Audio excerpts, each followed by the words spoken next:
Once upon a time in the land of Egypt, there lived the most powerful man in the whole wide world. He was cruel and arrogant and very, very proud. He was so proud that he claimed to be God, the only God.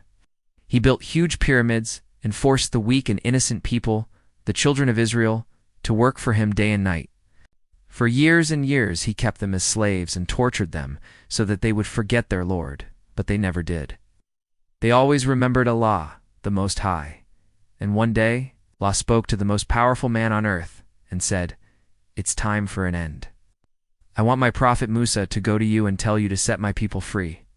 So Musa, peace be upon him, went to the ruler of Egypt and said, "O Pharaoh, by the orders of Allah, I want you to let the children of Israel go." But when Pharaoh heard this, he just burst out laughing. He said, "You want me to set them free? Musa, don't you know who I am? I am your Pharaoh, the Most High. I am the God of this land, and how can I let my slaves go?" Then Musa turned to Allah and said, "My Lord, just look at him. He doesn't even believe that there is a God besides you." So Allah spoke and said, "That's exactly why I sent you. It is so that you show him signs, and he believes in the one true God." So Musa took his staff and went back to Pharaoh. He said, "O Pharaoh, by the order of Allah, I want you to let my people go now." And Musa raised his staff, and bam, it turned into a serpent, coiling and uncoiling before Pharaoh's eyes. Pharaoh was shocked, but he quickly recovered. He said, "What sorcery is this? Take it back, O Musa, and do not ever show it to me again, or else."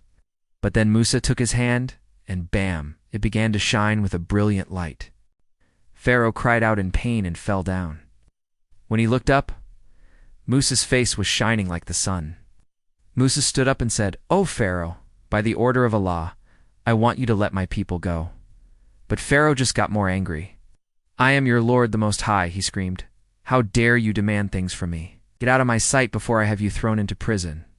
Musa walked out calmly. He knew that Allah was with him. Soon Allah sent floods, frogs, and blood.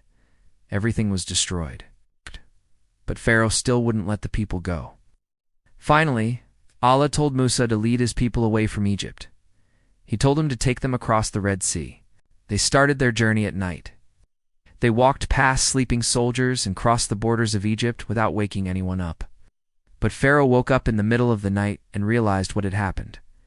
"They've escaped," he shouted. "Get up, soldiers! Get up, horsemen! We need to catch them before they reach the sea." So thousands of soldiers, brandishing their swords, ran as fast as they could. They rode their horses through the darkness, eager to capture the fleeing Israelites. But when they arrived at the shore, they saw something that made them all gasp. In front of them stood Musa and his people, hundreds of thousands of men, women, and children. And behind them was the Red Sea stretching endlessly towards the horizon. It seemed as if there was no way out. But the people weren't scared. They had faith in Allah and Musa. When Pharaoh saw them, he was filled with triumph. "You cannot escape me, Musa," he yelled. "Nowhere can you run, nowhere can you hide. You are trapped." But Musa turned around and said, "We may be trapped here, Pharaoh, but I am sure that Allah will save us." Suddenly the ground began to shake.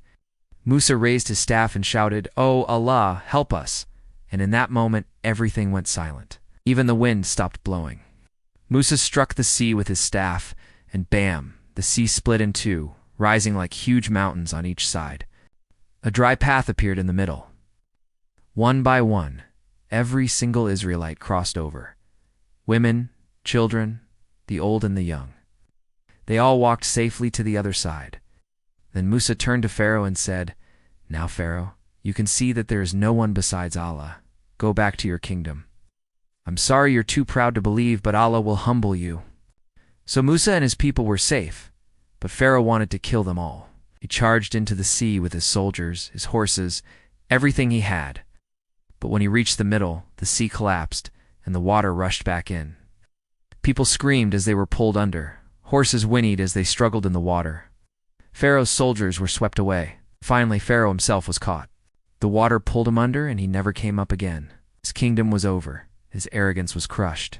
Allah spoke about him in the Quran, saying, "Today, we'll preserve your body so that you may be a sign for those who come after you." That's all for today. See you next time.